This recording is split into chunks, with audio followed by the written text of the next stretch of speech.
Evangelho escrito por Mateus, capítulo de número 16.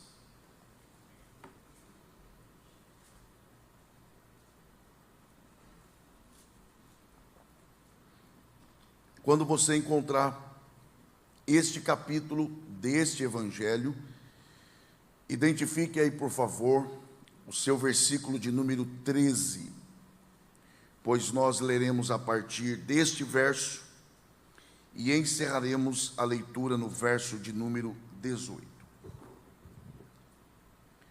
Os irmãos e as irmãs que encontraram o Evangelho escrito por Mateus, capítulo 16, a partir do verso 13, por favor, se manifestem dizendo glória a Deus. Glória a Deus.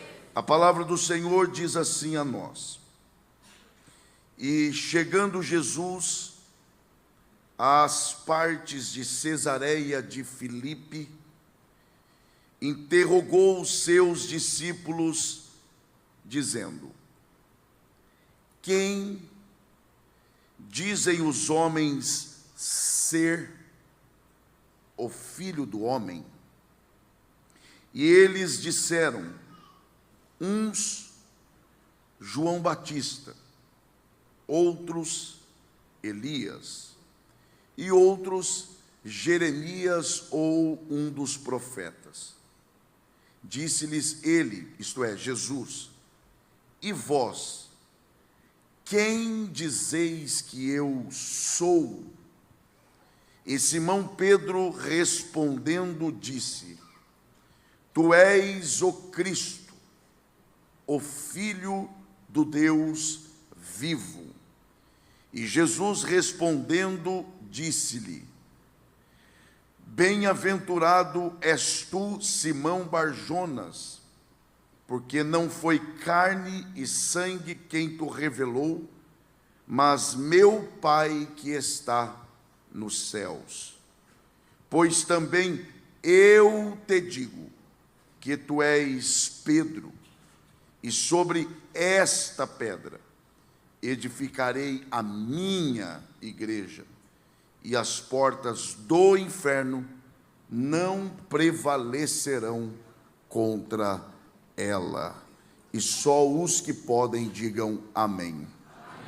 Muito obrigado, e que Deus, por graça, mais uma vez abençoe a exposição de sua palavra.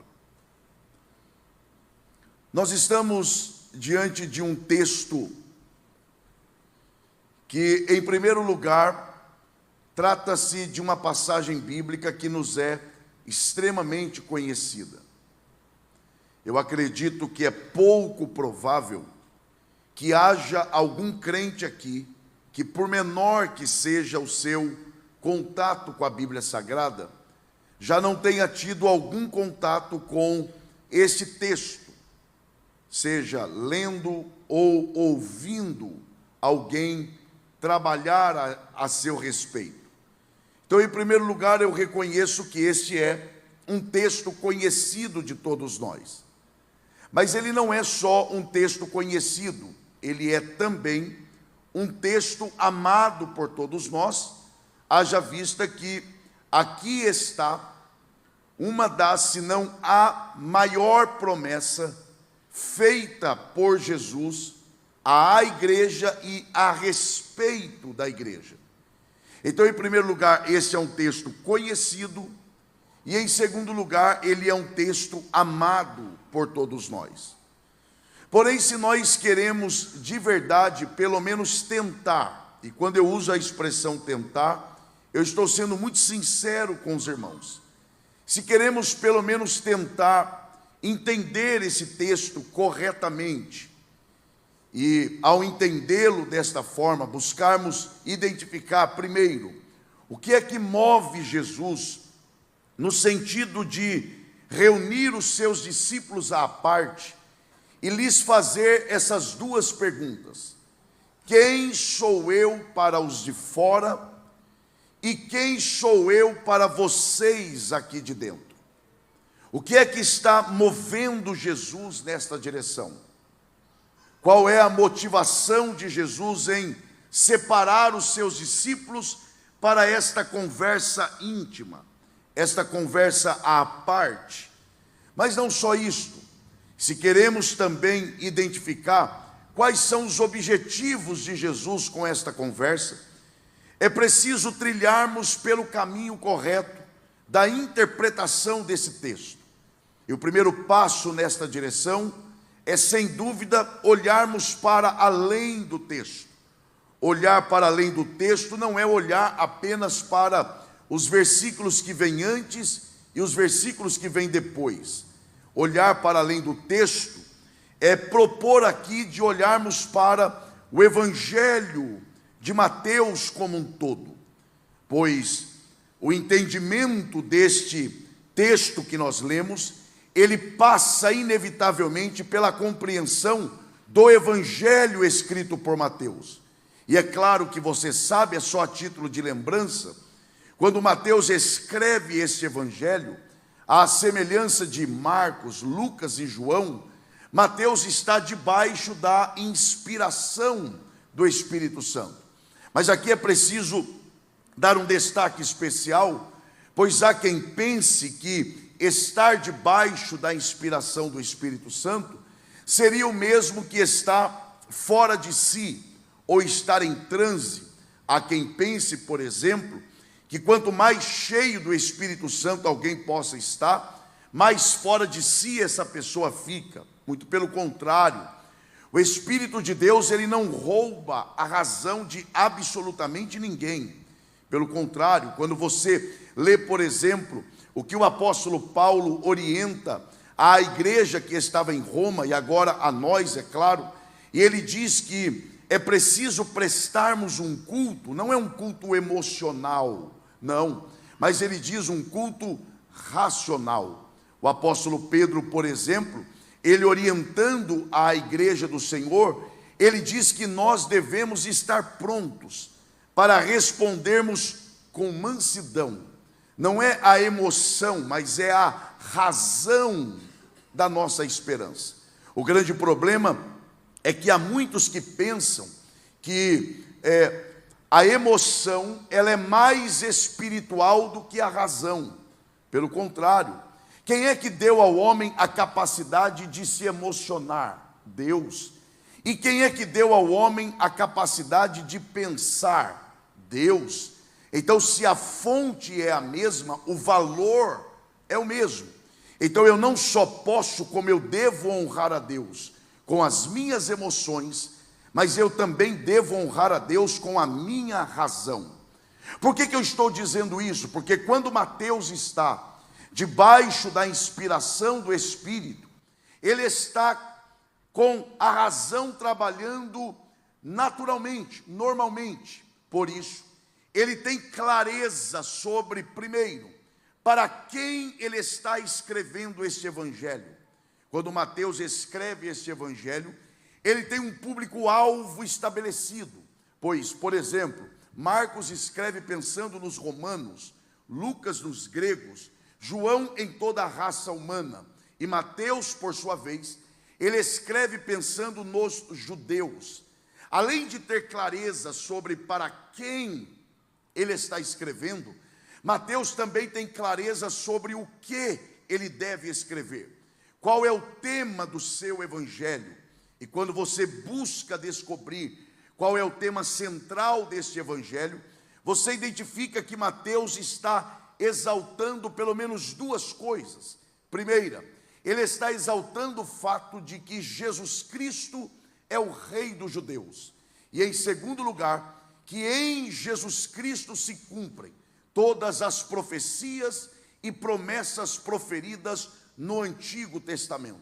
Portanto, quando você está lendo as páginas sagradas desse Evangelho, você consegue perceber Jesus como Rei dos judeus e como a materialização das profecias e promessas feitas no Antigo Testamento. Mas não só isto, Mateus, ele é o evangelho que mais trabalha o aspecto prático da vida da igreja. Não é à toa que é neste evangelho que Mateus, ele nos conta com riquezas de detalhes o momento em que Jesus faz esta promessa a respeito da igreja e para a igreja.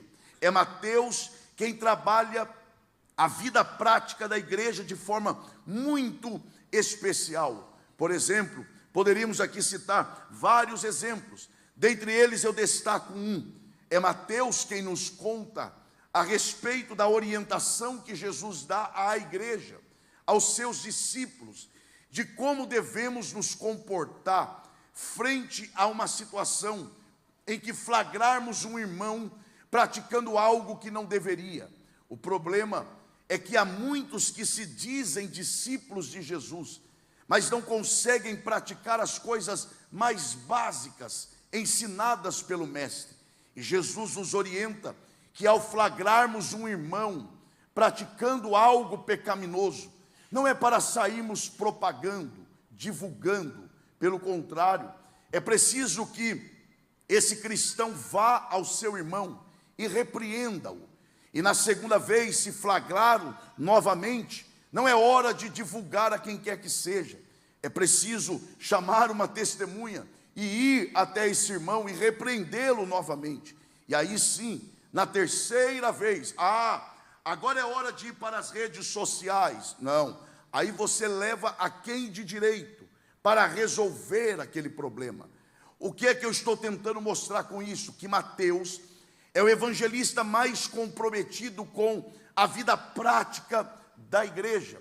E é Mateus quem nos conta a respeito, e com detalhes, a respeito deste momento em que Jesus separa os discípulos para esta conversa à parte, a respeito da igreja. Agora, é importante destacar que é aqui o primeiro momento, ou o primeiro registro na Bíblia, a respeito da expressão igreja. Isso mesmo, a expressão igreja desta forma é a primeira vez que aparece em toda a Bíblia Sagrada. E quem é que profere esta palavra pela primeira vez? Ora, não poderia ser outra pessoa a não ser aquele que se apresenta como o dono da igreja, Jesus Cristo. Pois ele diz: edificarei a minha, não é a nossa, mas é a igreja dele.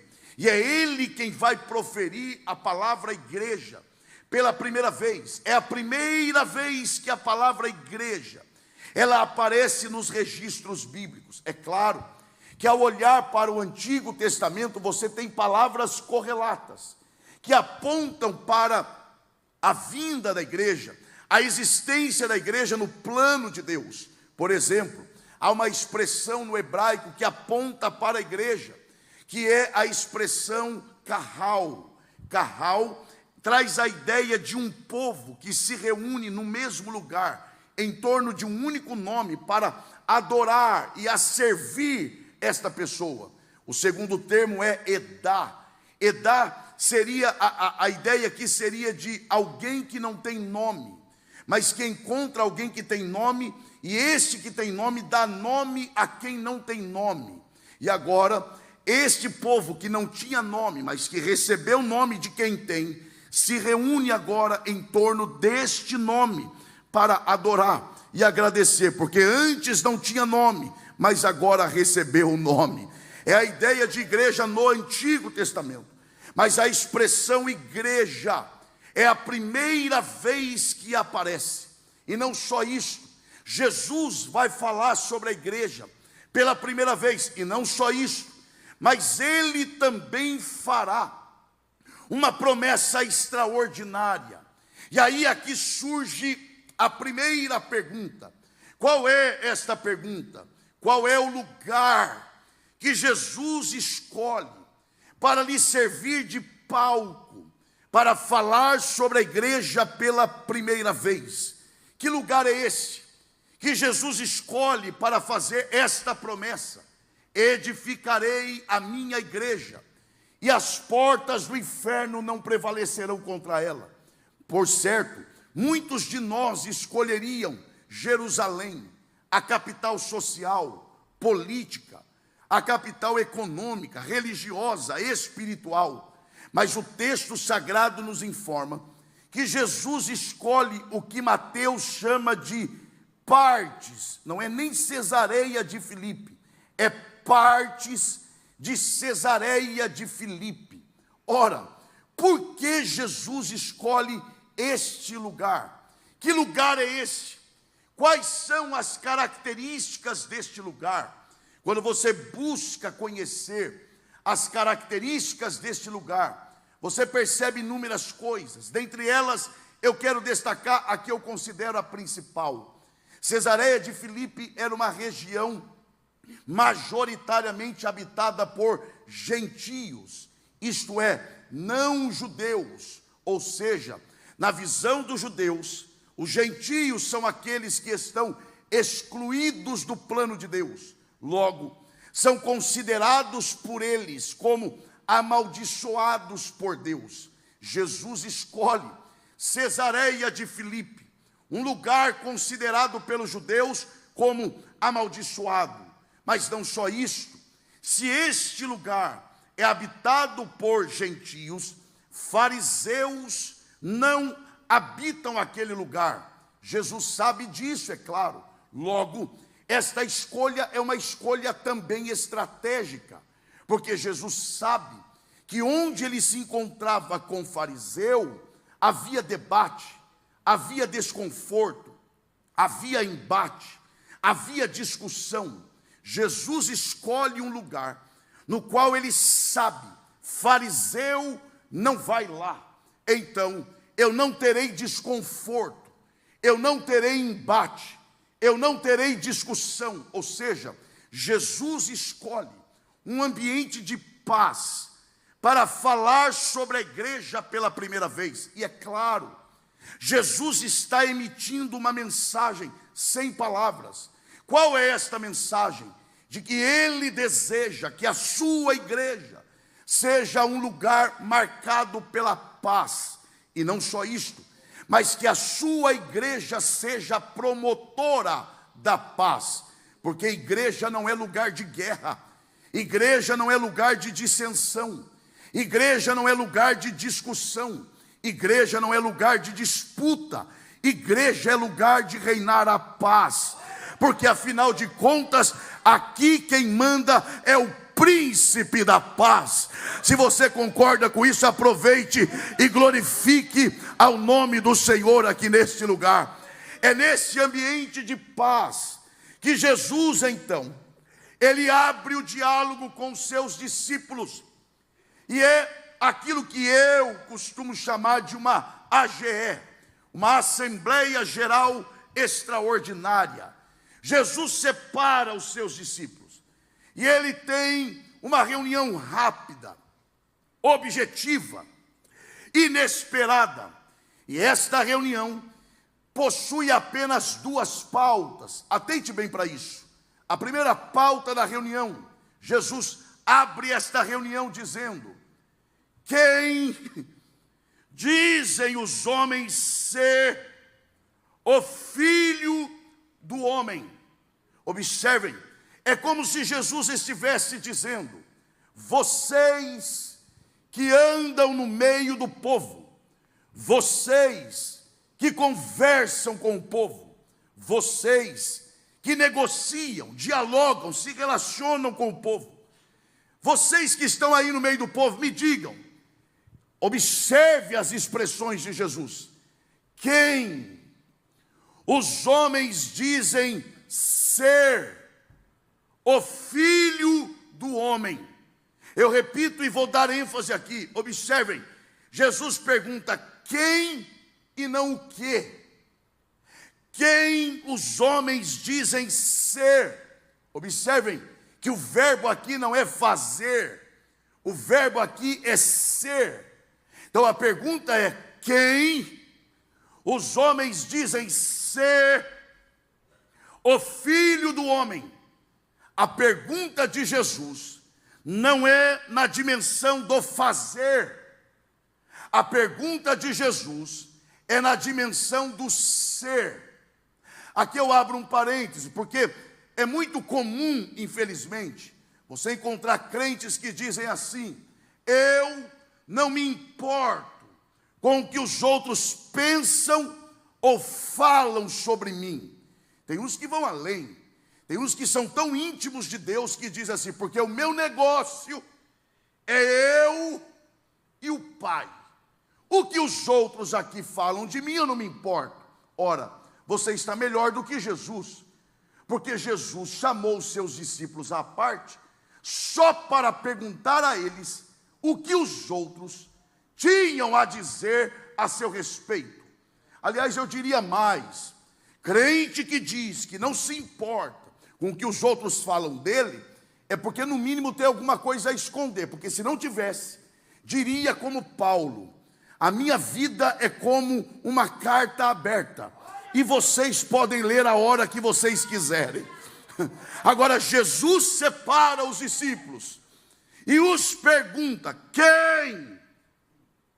Eu repito e vou insistir: é quem e não que dizem os homens ser o Filho do Homem. Lá vem as respostas. Alguém se levanta e diz: ah, Senhor, verdade. Esses dias eu estava num lugar e eu ouvi alguém dizer que tu és João Batista. Alguém se levanta e diz: ah, Senhor, por falar nisso, esses dias eu ouvi alguém dizer que tu és Elias. Aí outro se levanta e diz: e eu ouvi alguém dizer que tu és Jeremias ou um dos profetas. Observem isso: João Batista, Elias, Jeremias ou um dos profetas. Vamos lá: João Batista, o profeta da palavra; Elias, o profeta dos sinais; Jeremias, o profeta das previsões, ou um dos profetas. Falar a palavra de Deus é ser ou fazer? É fazer. Realizar sinais em nome de Deus é ser ou fazer? Fazer. Prever o futuro é ser ou fazer? Fazer. E um profeta, nós o identificamos pelo que ele é ou pelo que ele faz? Pelo que ele faz. Observe a pergunta de Jesus: quem sou eu para eles? Olha o nível da resposta. Para eles, tu és o profeta da palavra, tu és o profeta dos sinais e o profeta das previsões. Jesus está perguntando na dimensão do ser, e as pessoas de fora estão com expectativa do que ele pode fazer. Agora, é claro, nós temos que avançar um pouco aqui e pensar. Não é tarefa fácil você dizer quem é o outro. Se não é tarefa fácil dizer nem quem somos. Porque, por exemplo, imagine que você acorde um dia pela manhã animado para conversar. Vai para o banco, está na fila do banco, encontra alguém que está mais animado que você ainda para conversar. Começa a conversa. E lá vai a conversa, vai conversando. De repente você quer alimentar a conversa. Qual é geralmente a primeira pergunta que se faz? Qual é o seu nome? A pessoa responde: e o seu? E vai. Continua a conversa. Você quer alimentar mais a conversa. Geralmente a segunda pergunta qual é? O que é que você faz? Que é o mesmo que você trabalha com o quê? Mas quase ninguém, ou praticamente ninguém, pergunta quem é você. Porque é capaz de alguém perguntar quem é você e a pessoa dizer assim: eu já te falei qual é o meu nome. Não. A pergunta para responder o nome não é quem é você, é qual é o seu nome. Quem é você se autodescrever. Dizer quem você é seria isso aqui: eu te passar um papel em branco, te dar uma caneta e pedir para você, em no mínimo 20 linhas, se autodescrever para mim. Quem é você? Seria uma enrolação. Começaria eu, vírgula, nome completo, vírgula, domiciliado à rua tal, e vai. Só para quê? Para completar o espaço. Porque dizer quem é não é tarefa fácil. Se eu pedisse para você me dizer, se descreva para mim, o que você diria? Pois é isso que Jesus está perguntando. Quem sou eu para eles? A resposta é no campo do fazer. Jesus não se satisfaz, mas tolera, porque afinal, ele está perguntando a visão dos de fora a respeito de quem ele é. Mas agora Jesus inverte a direção e diz: ok, isso é o que eles pensam sobre mim. Isso é o que eles sabem sobre quem eu sou. Mas e vocês que andam comigo? Ouvem as minhas palavras de perto. Isso, vocês que cantam para mim. Isso mesmo, até vocês que pregam em meu nome. Quem sou eu para vocês? Eu não posso afirmar, mas eu posso imaginar. Considerando o contexto, eu posso imaginar Tiago cutucando seu irmão João e dizendo para ele: vai, você não é o chegado dele? Você não é o mais íntimo dele? Você não é o que reclina a cabeça no peito dele? Diga aí quem ele é. E João vai e diz: eu vou arriscar não. De repente levanta Pedro, que aliás ainda não era Pedro, era só Simão Barjonas. Ele se levanta e diz: eu sei quem tu és.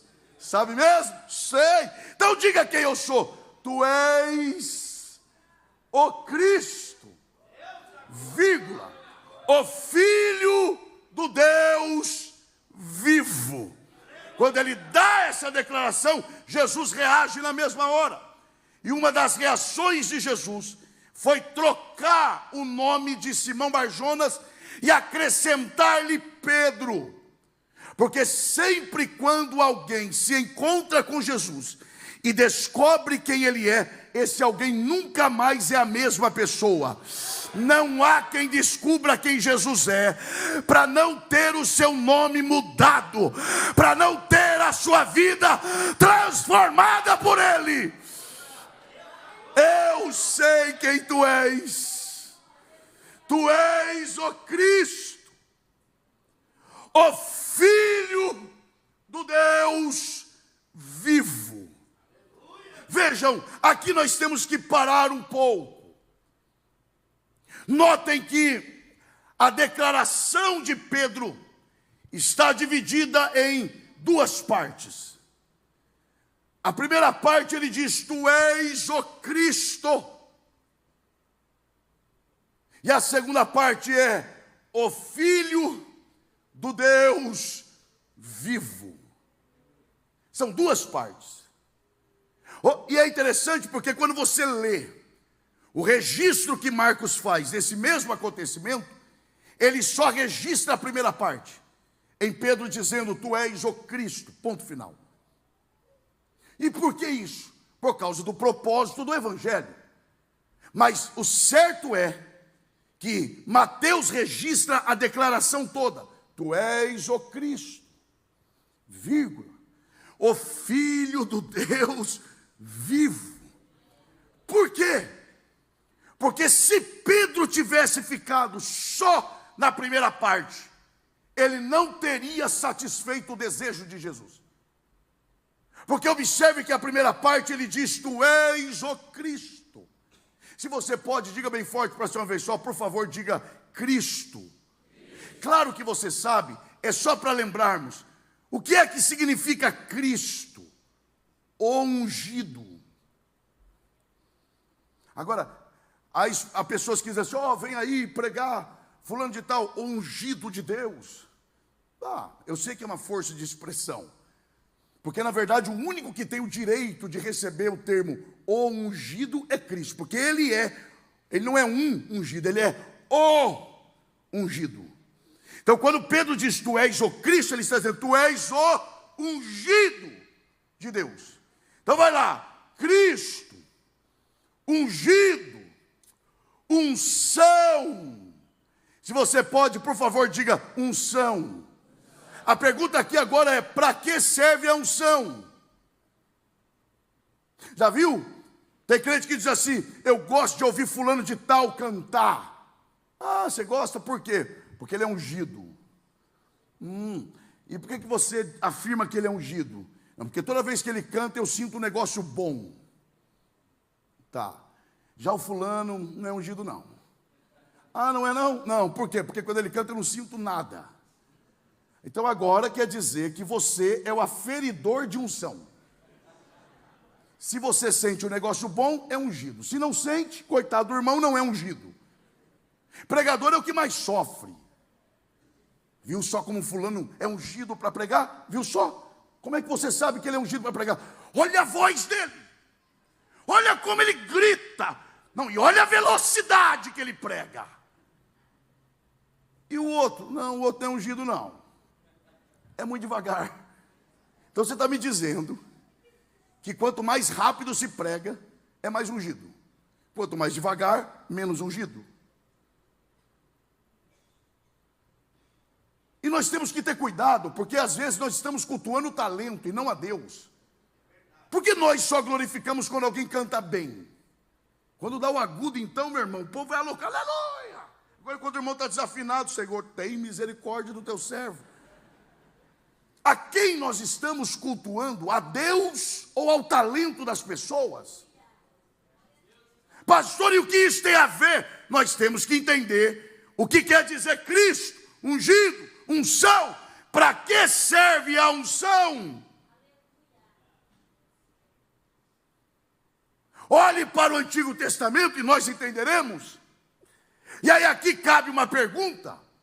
A unção no Antigo Testamento era para todo mundo? Não. Para quem era destinada a unção? Reis, sacerdotes, profetas e juízes.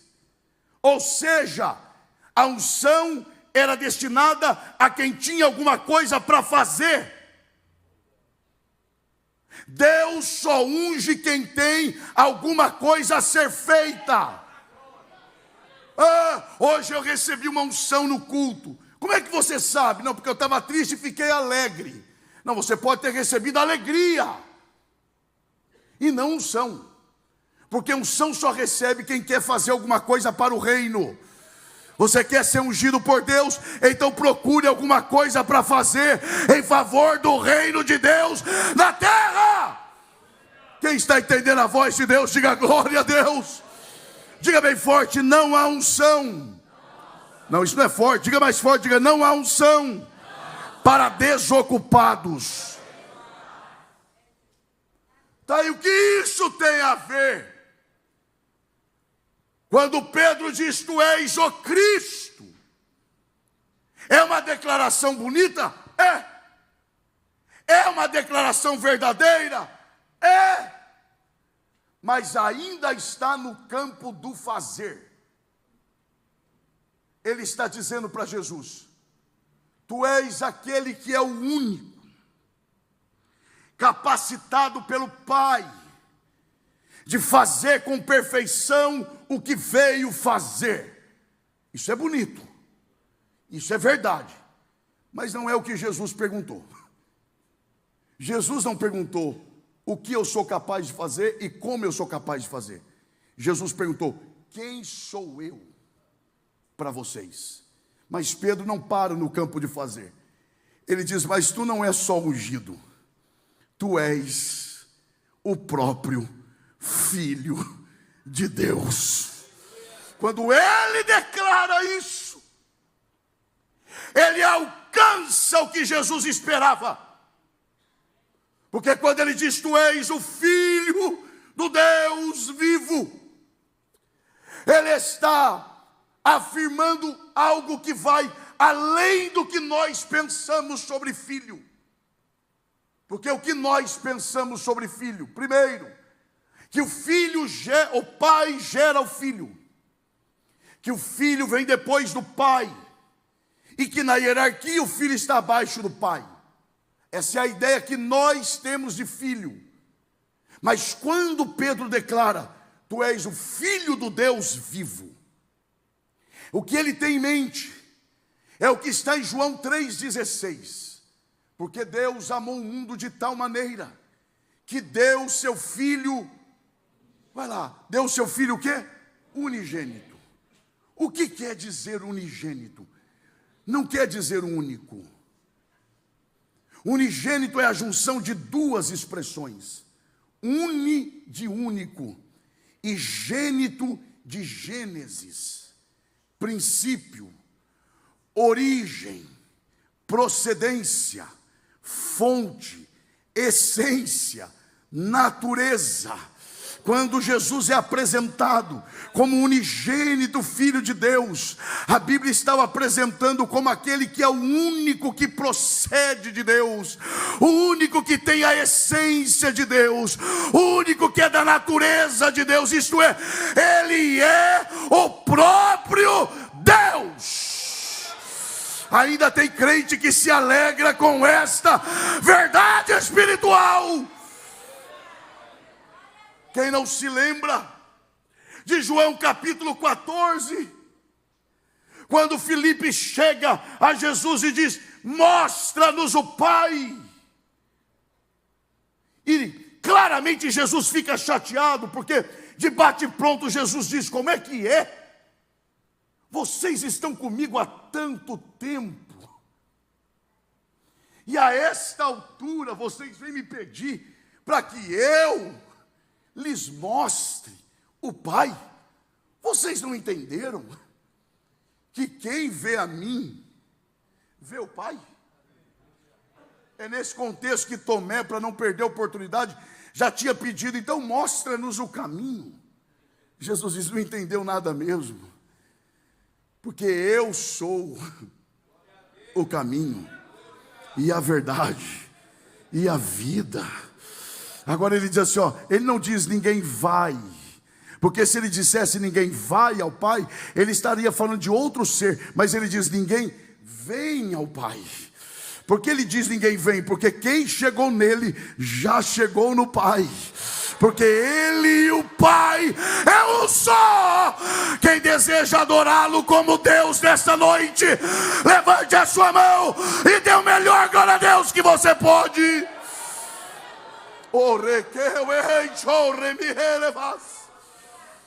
E o Senhor me autoriza a dizer isso aqui.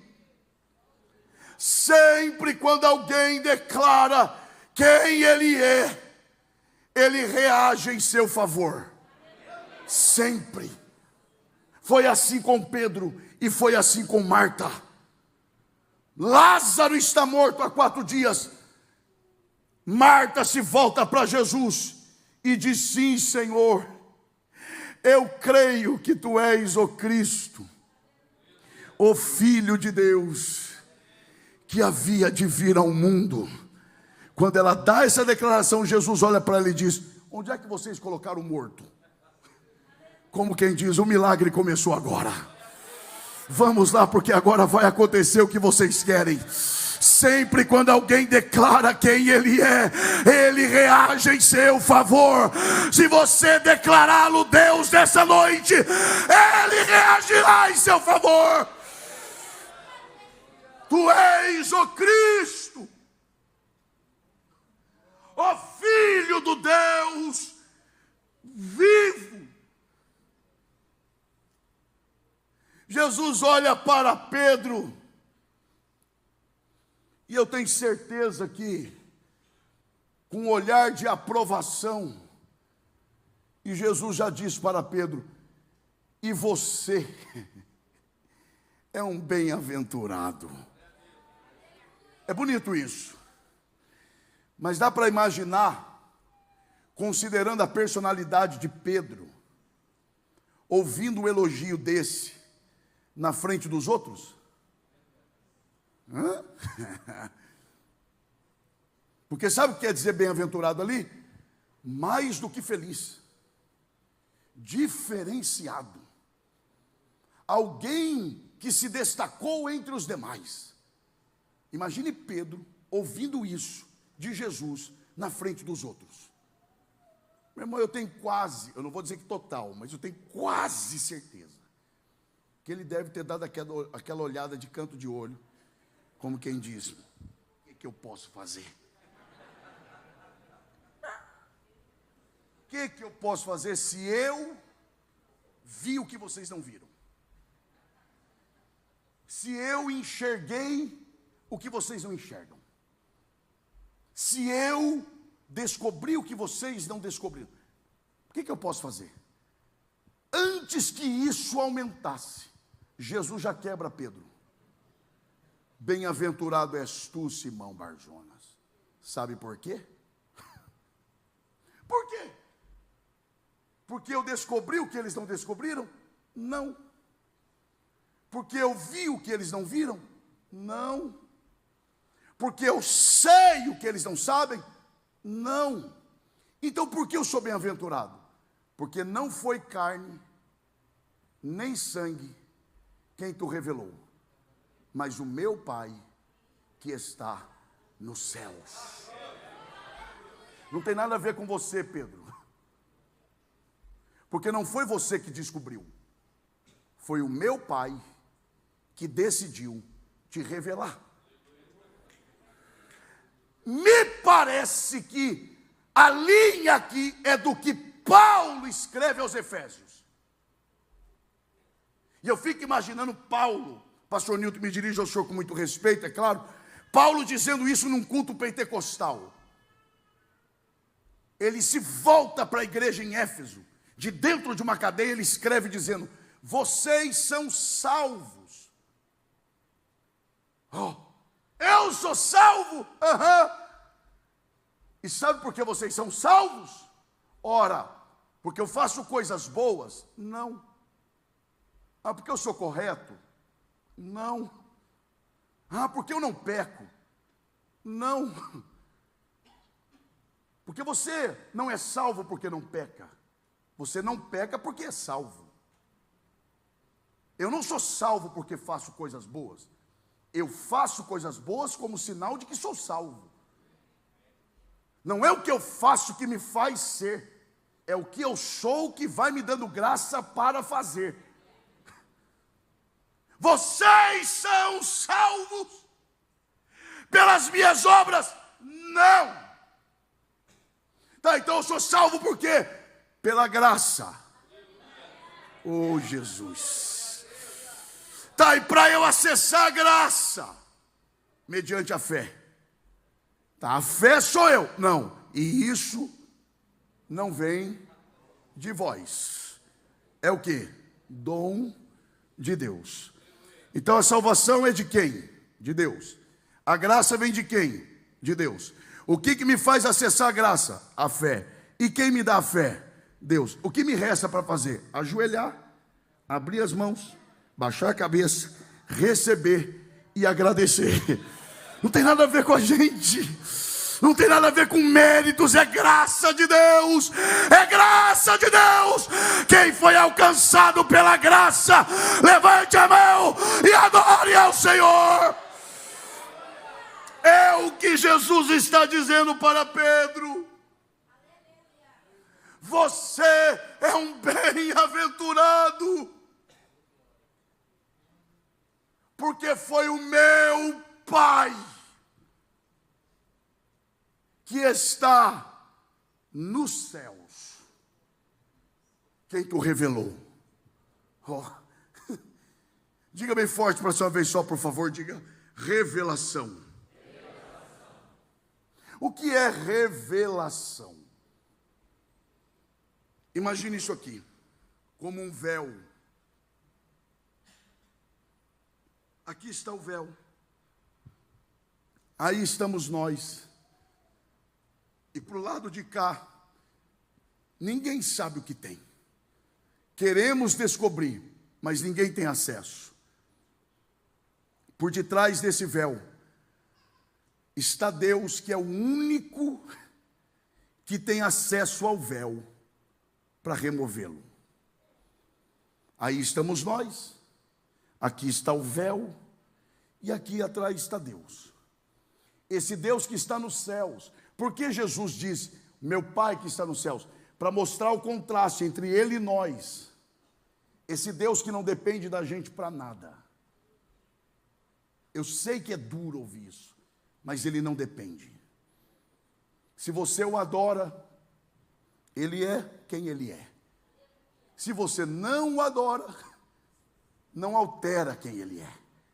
Tem pessoas que pensam, hoje Deus deve estar chateado com a igreja, porque o povo não adorou como deveria. Deus ficar chateado pela falta de adoração de alguém? Se eu o adoro, Ele é. Se não adoro, Ele é do mesmo jeito. Se eu sou crente, Ele é Deus. Se eu não sou, Ele é Deus do mesmo jeito. Se eu sou santo, Ele é santo. Se eu não sou, Ele continua santo. E esse Deus, que não depende de nós para nada, Ele veio e fez isso aqui, ó. Levantou a ponta do véu, e aquilo que eu não via, agora eu vejo. Aquilo que eu não sabia, agora eu sei. Aquilo que eu não acessava, agora eu tenho acesso. Oh, se alegre nesta noite, porque Deus levantou a ponta do véu para nós. Querem ver um fato que retrata isso muito bem? Jesus crucificado. No meio. Por que no meio? Ora, porque de um lado tem um salteador crucificado. Do outro salteador crucificado. Não responda em voz alta, por favor. Quantos dos dois zombaram de Jesus? Alguém poderá pensar, pois eu digo que a Bíblia diz que os dois zombaram. Marcos 15:32 diz, e os, plural, que com ele foram, plural, crucificados, plural, o injuriavam, plural. Quantos estavam crucificados com ele? 2. Quantos zombavam? Os 2. E aquele que clamou? É que ele mudou de ideia. Começou zombando e terminou confessando. E ele confessa o que? Dizendo, Senhor, lembra-te de mim quando entrares no teu reino. Só faz essa declaração quem tem o quê? Fé.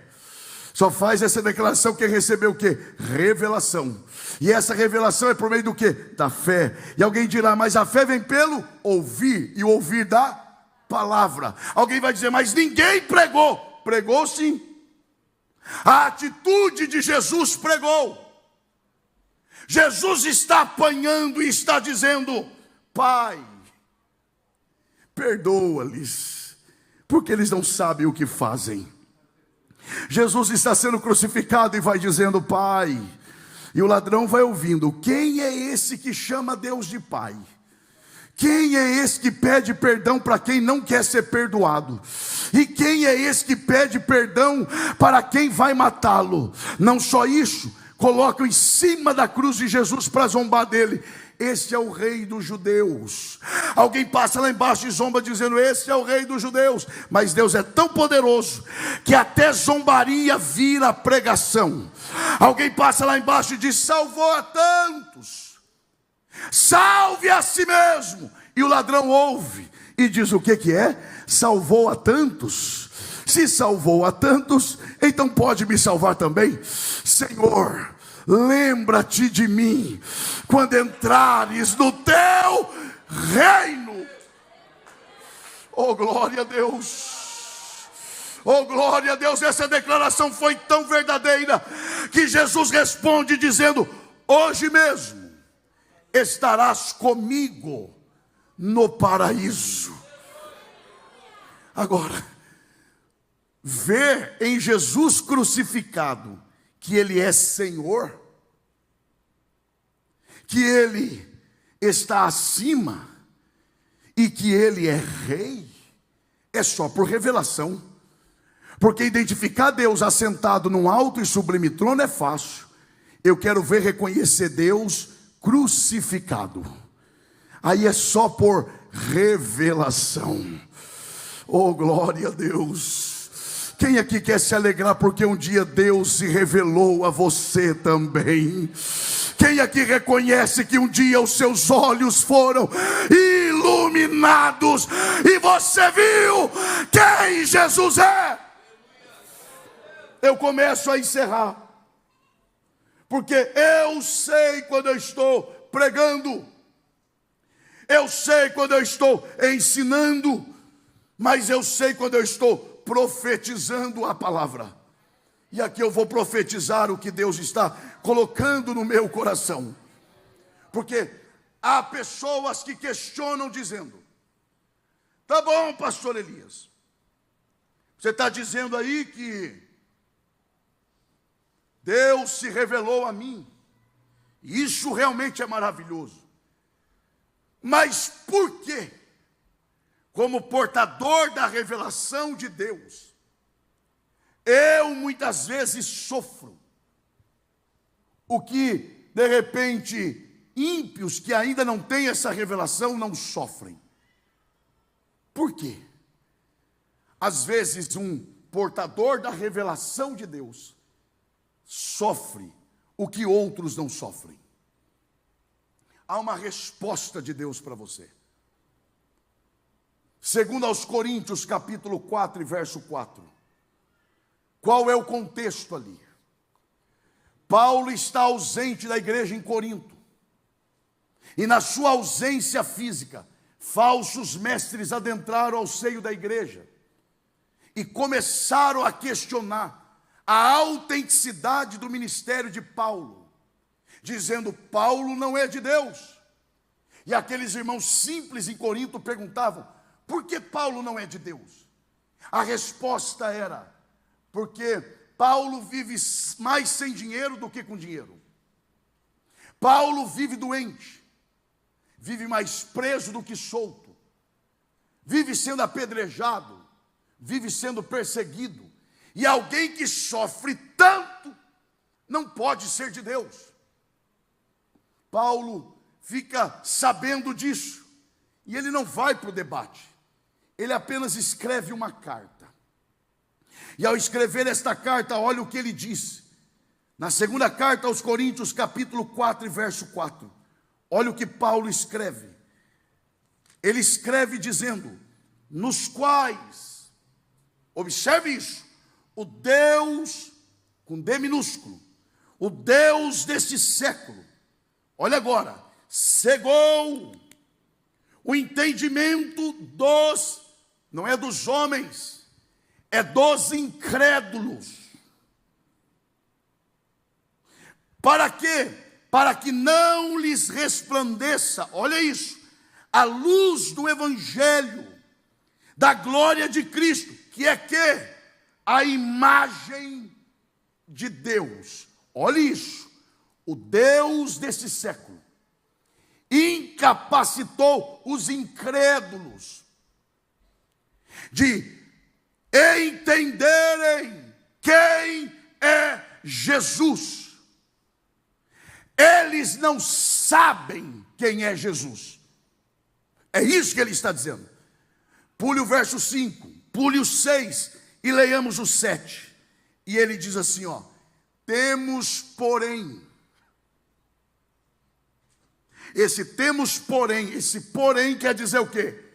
Eles não têm, mas nós temos.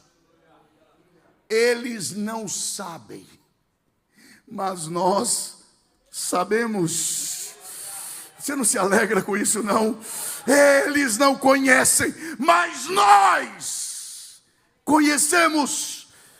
Temos, porém, o quê? Diga bem forte: este tesouro.